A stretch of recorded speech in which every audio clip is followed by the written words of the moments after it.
Welcome to the Draft Professor, everybody. My name's Jim. I'm joined right now with Dylan. Dylan, we met backstage for a few minutes. This is your first Draft Professor podcast. Welcome to the channel. How are you this morning? Good. Thank you for having me. I'm excited to get into this. Yeah, so I invited Dylan to come on Draft Professor and do some mock drafts.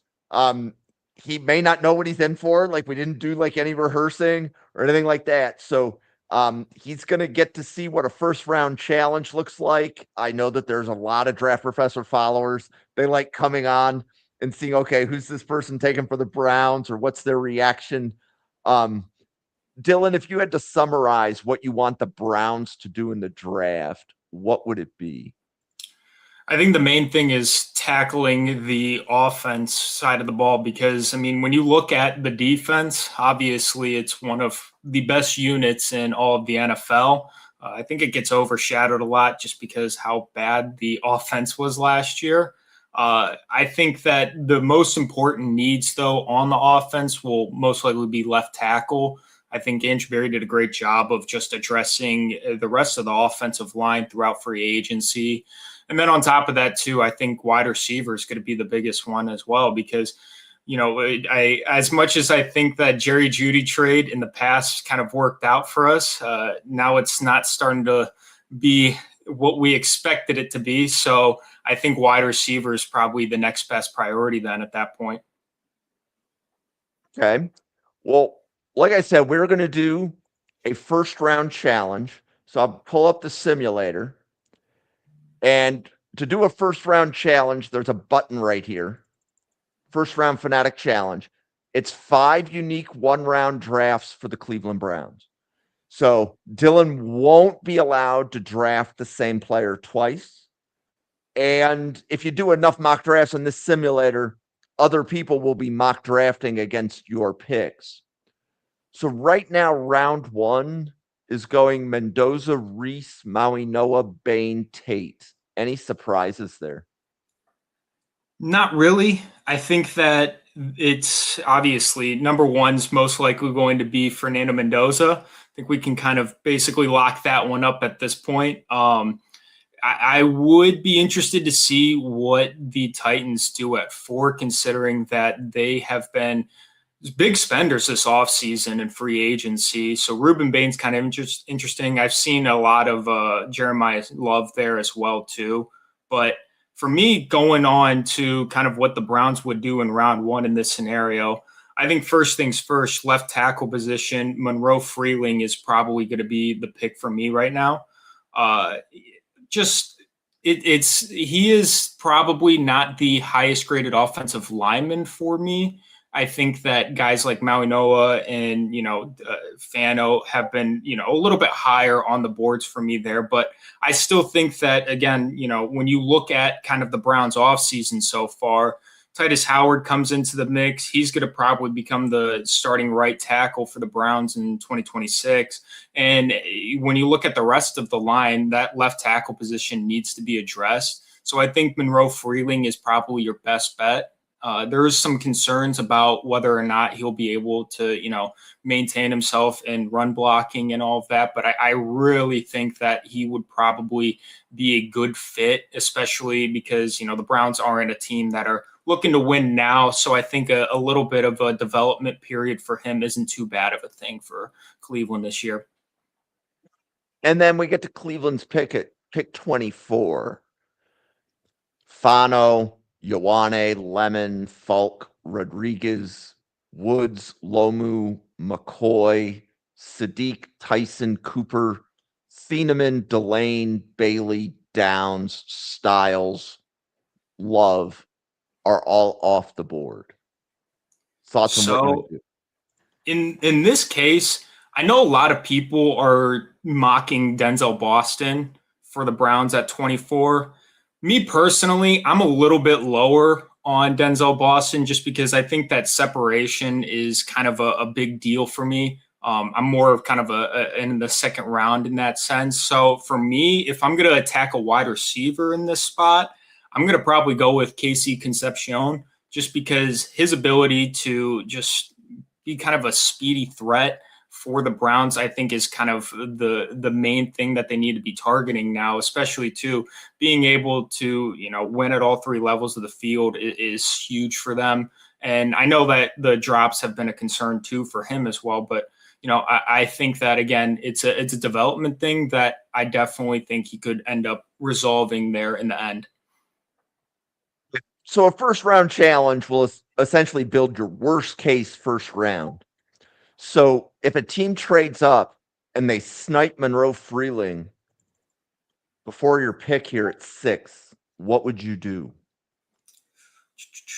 So this one's tough now because when you look at the board, and especially now with Tate also going off, obviously with the number 1 pick, it's a little bit different there, but I still think there's a chance for him to go top 5 as well.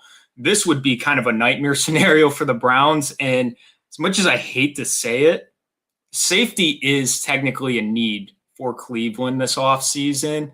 And it sounds crazy to say, but Caleb Downs would probably be the pick here. And I think I'm going to go with them just because, again, I think that Caleb Downs is probably one of the best players, if not the best player in this year's draft.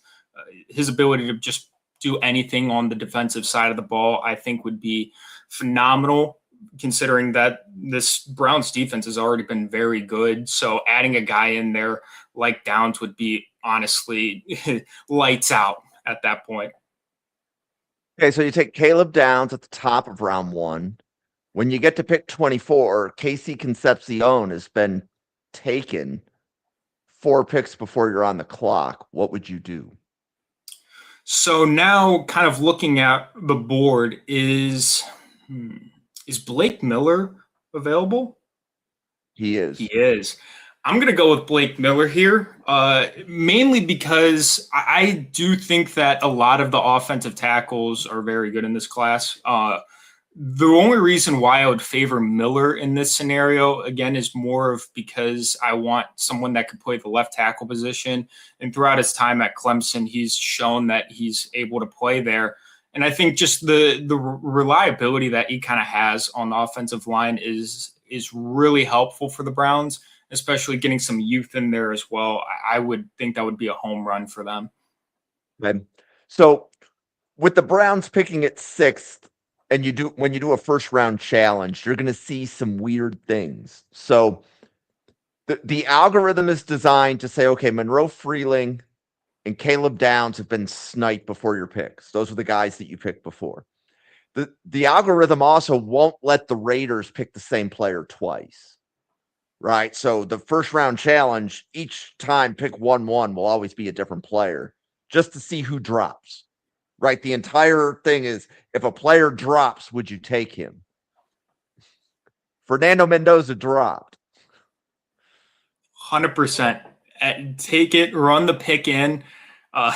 Just because, I mean, when you look at the Browns right now, too, the fact that the quarterback position remains such a big question mark heading into next season, that's probably going to be the number 1 choice there if he ended up falling. Obviously, I mean, most likely not going to happen, but if they could get a franchise quarterback like Mendoza, I mean, I would be thrilled. Okay.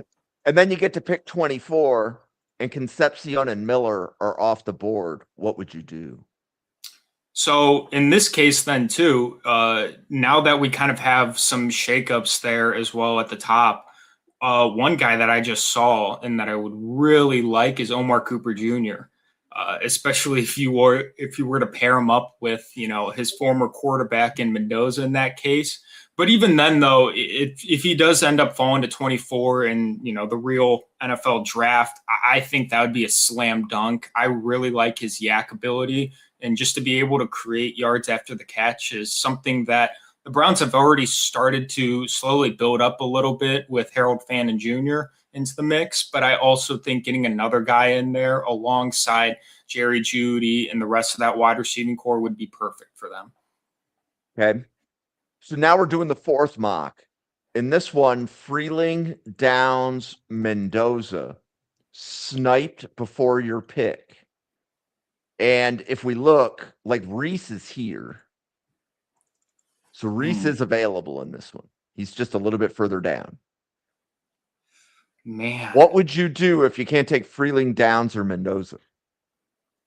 I would probably stick on the offensive line and go Maui Noah, just because for me at this point, with the offensive line being such a big concern, I get that he's probably going to have to kick inside when he gets to the NFL, but you just got to be able to build up some depth. And I think that you're going to be able to move around a lot of those pieces as well if you get a guy like him into the building.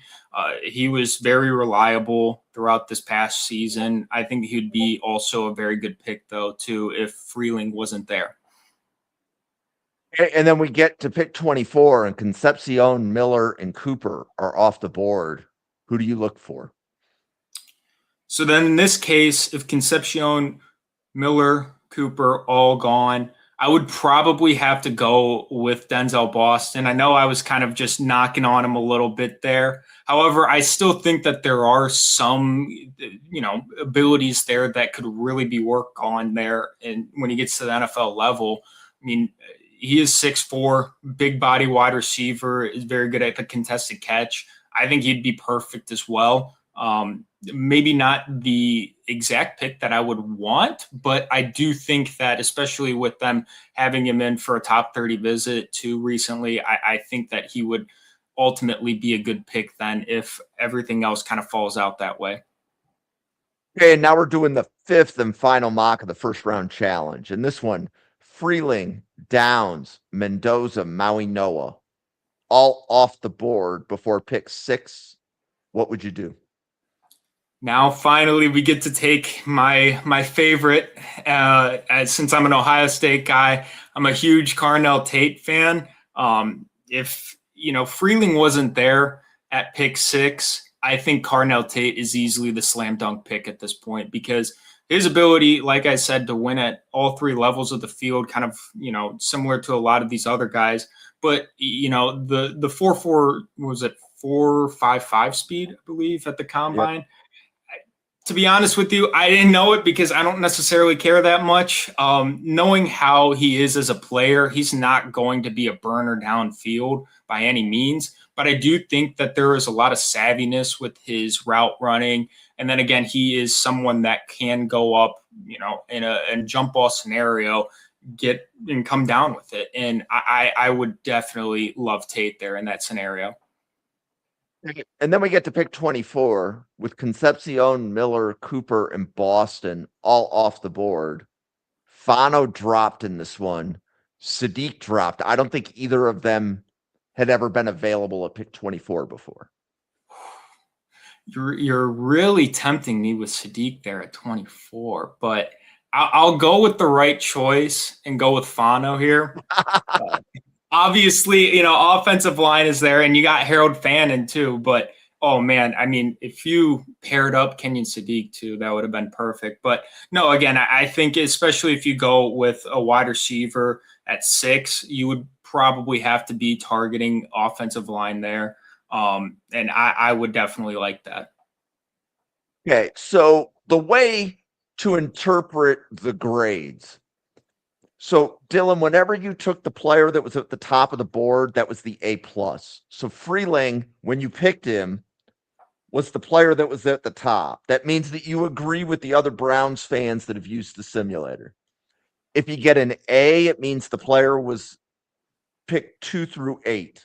He wasn't the top player, but he was one of the top 8. And then the B was a player that was between 9 and 16. So you weren't the first one to draft Blake Miller to the Browns, but you were probably one of the first to do it at pick 24. Does that make sense? Yeah. So I see it. The entire grading is groupthink. It's, do you agree with the people that used the simulator before you? That's right. All that means. So, and then I'll be the first one to tell you the grades don't matter. I will explain what the grading is, but the grades don't matter. So, Dylan, first of all, I appreciate you coming on the podcast because I had an agenda. I didn't tell you what it was. Thoughts on what you just talked everybody through there for the first 15 minutes? Yeah, again, I think, the main thing that I was trying to emphasize throughout that first round is offense. Whether it was going with a wide receiver or an offensive tackle, that's going to be the primary need for the Browns in the first round. There's a couple of scenarios too where Caleb Downs does make sense, and I think that we saw that in a couple of them as well. But I do think that the main priority will just be addressing the offense. And now that we go into like the second round, I think that there are some chances that you could see some shakeup either with offense or defense. Okay. Well, and that was a good segue. So now we're going to do the Cleveland Browns. We're going to do this thing called the second round Fanatic Challenge. So it's very similar to what we did before. The second round picks have to be unique. So if you choose to draft Monroe Freeling every time, you're allowed to do so. But your round 2 pick will have to be different every time. So we'll do Cleveland Browns second round challenge. And is it Freeling no matter what? Like if you have a choice between Freeling and Tate, are you always taking Freeling? I think at this point, until further notice, I would probably say Freeling is the number one choice for me at 6, just because, again, I've heard a lot of the hype surrounding him with the Browns and how they've been really targeting him in these past couple of weeks and stuff, especially after his combine. So I think Freeling, as painful as it might sound to some Browns fan, I think that he would probably be the number one pick there for me. And then we get to pick 24. I think last time you picked Concepcion here the first time. Who else? Is there another player that you're hoping drops, like Omar Cooper Jr., Casey Concepcion? Which one do you like better? I think Cooper probably beats him out just a little bit more, just because the way that you kind of see the rest of the league turning to these yak guys, especially like a Rashee Rice. I think that Omar Cooper Jr. fits that kind of agenda. And I do think that Casey Concepcion has a little bit with, his speed and stuff to be able to create yards after the catch. But I do think that Cooper is kind of a little bit better in that sense. And I think that he would be probably my number one pick. But I mean, okay, Concepcion too is probably the other guy that I'd be targeting as well. Okay, so now we get to the round 2 pick. So Freeling, Concepcion. And then the players you see at the top are the players that other Browns fans liked. That doesn't mean that they're the best on the board. That's, again, it's a popularity contest. And sometimes, the masses, the M is silent. So who do you like at pick 39? We can go look to see if they're here. Well, the first one that I think would be very interesting, and he's number 1 right now on your simulator as well. You got EMW right there. A lot of people say that he's going to be someone that could potentially go in, top round 1 and stuff, and maybe even, top 15 or something like that, depending on the team and stuff. I think that, again, we're getting to the point where second round, you already addressed the offensive line and you addressed the wide receiver position. I think it would be okay if you go out there and end up selecting a safety, especially someone, that's versatile like EMW. And I would probably favor him in this spot if he's even there. And I think that'd be perfect for them. Okay. And low moving expenses to go from Toledo to Cleveland. Yes, exactly. Yep. Okay, so now we do this is just the next mock, and you said this is Freeling. Like in this one, Tate's not here. Not really a decision, right? Right. Okay. And then we get to the next pick, and we see Concepcion is still there. Is that your go-to pick, or do you want to explore the board? That one's pretty much a lock for me at this point. Yeah. Okay. So what I'm going to pay attention to is that Concepcion is currently 21. The more we pick him, the more he's going to move up and the more Boston will move down. So this is a really good way when you do a second round challenge. It's a really good way to modify your team's board. Now, what the simulator also did is Emmanuel McNeil-Warren got sniped 10 picks before you're on the clock. What would you do if EMW isn't there? So now you're kind of in a weird spot because you could go defense right now, but I will take a look at the guards actually, because there is one guy that I think could potentially be there that I would really like. You looking for Pregnon or Basantis? Basantis. Did he get sniped? Yeah, Buffalo. Oh, of course, Buffalo. We have a first. Yeah, I'm a huge Bills fan. We have a first round. Yeah. He is interior offensive lineman 1. I have heard a lot of good things. I mean, I've turned on the tape too, and I think he was phenomenal. I wouldn't be shocked too if he ended up going late round 1 in this year's draft. Agreed. So then if that's not available, let's go to wide receiver position because I might have an idea now.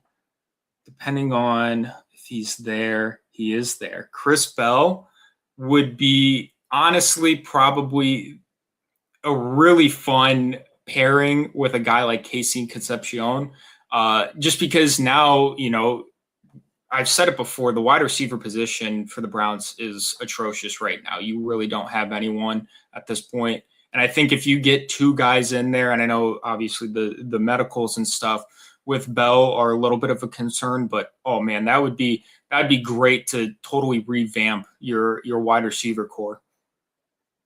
Okay, so I took Freeling at the top of the next mock. In this one, this is I think the 4th one that we're doing, but this is the 3rd one.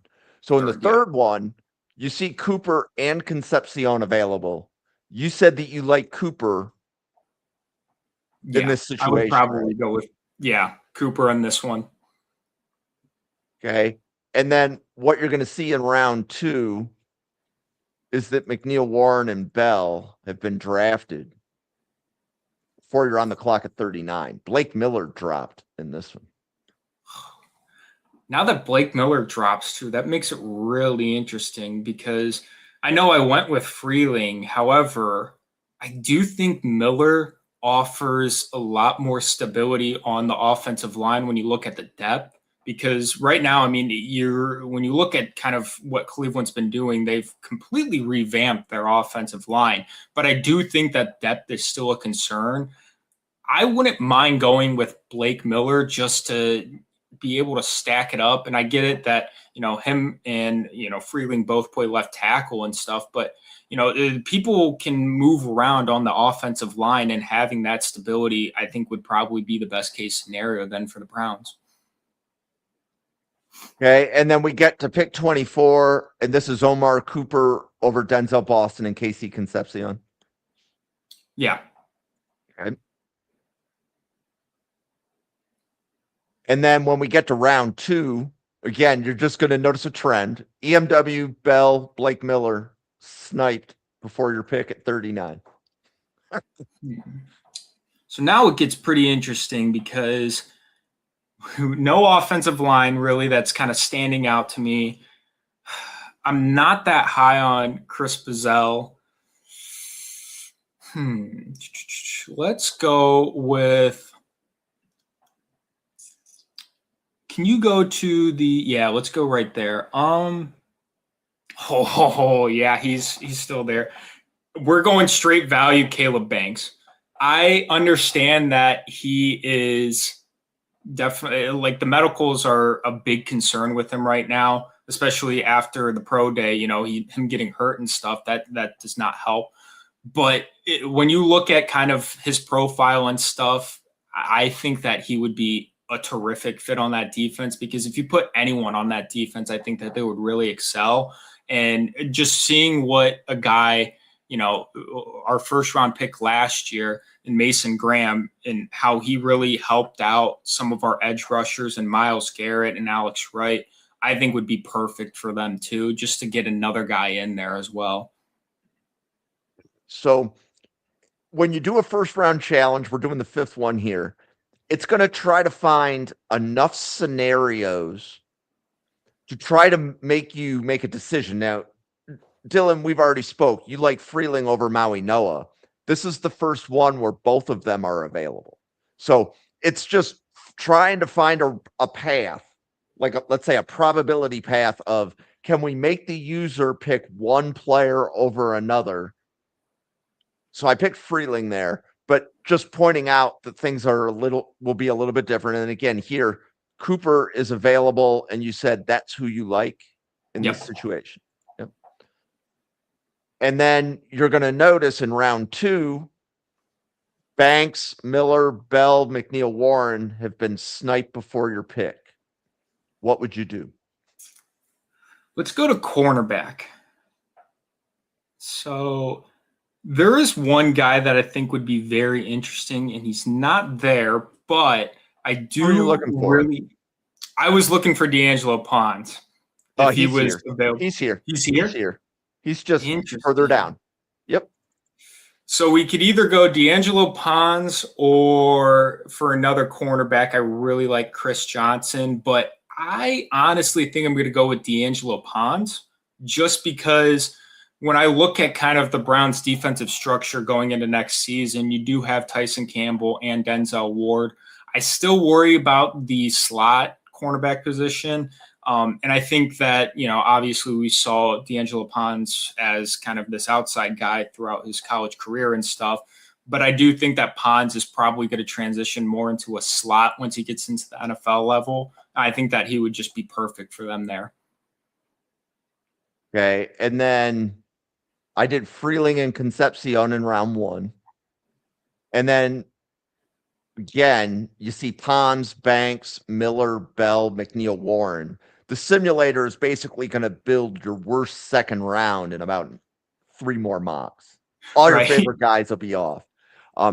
This one, CJ Allen dropped, right? So you can tell if somebody dropped because they're going to be at the top of the board. So if it's a popular player that people pick, he'll be at the top. If the player that drops is not a popular player, he's going to be somewhere down here. Like, would you take Chris Johnson over CJ Allen? Yeah, I would probably, in this case, go with a Chris Johnson at this point because, as much as I really like CJ Allen, I think that he's probably going to be a late round 1 guy. Just kind of the structure of how everything has been built up throughout last draft, and then this offseason getting Quincy Williams, and then, last draft we ended up getting a guy like Carson Schlesinger in there. I think our linebackers are pretty much set at this point. So that one is probably, I would go with Johnson at that point. Okay, so this is Freeling and Concepcion in round 1 with McNeil, Warren, Bell, Miller, Banks, Pons, Chris Johnson, all off the board before pick 39. DeSantis hasn't dropped. What are your thoughts? Oof. Looking kind of at my board right now, just trying to see at all of the potential outcomes. What is the offensive tackle kind of looking like right now? Kiernan, Barber, Crownover. Let's go. There might be one more cornerback that I like. Go ahead and go over to cornerback again. Yeah, Keith Abney's there. Oh, actually, Colton Hood's there too. I would probably go with Colton Hood in this scenario just because, I talked about a little bit how their slot position is going to be a need, but also on top of that too, Campbell and Ward being up in age a little bit too, I wouldn't mind going after, someone else that could play outside as well in those scenarios, similar to, a Chris Johnson scenario as well too. So I like that as well. Okay, so this is Freeling and Cooper. We're doing the 8th mock now. So in the 8th mock, DeSantis dropped. Finally. do you need to look at anybody else, or are you sprinting that one up? I'm going to sprint that one in. I think that's probably going to be the number one, guy there in round 2 for me, because you already kind of built up those primary spots that we talked about, but getting depth in there, like a guy like DeSantis would be perfect for the Browns. Okay, so in this one, I took Freeling and Cooper. Now, in this one, again, you can see because CJ Allen dropped, but then you can see that Pregnon is above Allen, which tells you that Pregnon has been picked more than Allen, right? There Right. is some logic there. Pregnon versus the field. Anybody else that you would consider over Pregnon? Right now, I'd probably say Pregnon, just because he's again, building up that offensive line is a major key, and being able to have someone else too behind these guys that you already brought in, Elgin Jenkins, and they also re-signed Tevin Jenkins as well, and Zion Johnson. I think just having another young guy in there to kind of learn from them as well would be perfect. Okay. So we haven't moved Boston off of being the 14th ranked player. So we've picked Concepcion and Cooper over Boston every time, but we haven't moved, like Boston hasn't moved from 14. So this is the 10th and final one. If you do enough of these, you'll be able to get your favorite player higher than whoever the people picked before you. So in this one, you took Freeling and Omar Cooper Jr. in round 1. Boston dropped to round 2. So did Caden McDonald. I don't think either of them were there before. Yeah, I think Boston is probably the best bet there because, again, I think considering that I'm more lower on Boston, if you can grab them in the second round, I am more than okay with that. I think he would be perfect for them in that scenario, especially too if you're getting a guy there like Omar Cooper Jr. or Casey Concepcion. Being able to pair him up with either one of those would be perfect. Okay. So again, the report card that comes through, if you get an A, other people have picked that player before. If you get an A plus, that's the one that you agree with every other user in that situation. So in the second round challenge, the A plus round 2 grades include Boston, Pregnon, Besantis. And those were the players that other Browns fans say if they're there in round 2, we should take them. Blake Miller was another one that other Browns fans would agree with. Emmanuel McNeil Warren was also another one. So one other thing I want to show is that D'Angelo Pons was player 192 when you picked him. So if you go to the team needs section of the site, give this, it's doing some calculations. So give it a minute here and find the Cleveland Browns. And the team needs are listed very similar to the draft order. So if we scroll to the Browns, there's a player list. So if we look at where D'Angelo Pons is on the player list, he's not 192 anymore. So he moved from 192 up to 60 by you taking him in round 2 once. Wow. Okay. So the more players are taken, the more they move up. So if somebody takes Pons again, he'll move from like 60 to 58, or he might move from 60 to 40. And just the more he's picked, the more he moves closer to the top spot. So, so Dylan, thank you for coming on the show. What did you think of the 2 exercises? Honestly, I thought that was an awesome way to kind of navigate throughout these mock drafts and stuff, because when you look at kind of how everything pans out in these usual drafts and stuff, you get so many different scenarios that you really don't know what's going to happen. And being able to have, 5 or 10 mock drafts to really kind of compare and contrast what other fans are thinking of and stuff, I think it's a really cool feature. And I mean, I'm definitely going to have to start ripping up some mock drafts on this site too, just to get my guys higher up and stuff. But no, this was awesome. I'm glad I was able to hop on and be able to do this. Well, and what I also think is that the way you talk through it is really good content, right? Because if there's other Browns people that are listening, do they agree like everybody might like the same 10 players, but they may not like the order of the 10. Like people might like Basantis and Pregnon, but who likes Basantis more? Who likes Pregnon more? Those types of things. So Right. it should allow there to be some dialogue on we're targeting these players, and here is the approximate order that we target them in. Like you liked Emmanuel McNeil Warren over the corners. When you saw he was there, you didn't even look to see if Colton Hood was there. Right. Right. But you still like Colton Hood. Mm-hmm. Yeah. That kind of thing. No. It's awesome. Yeah. Yeah. So like, I appreciate you coming on. Dylan, do you want to let everybody know like where they can find you on social media and any of the other content that you make?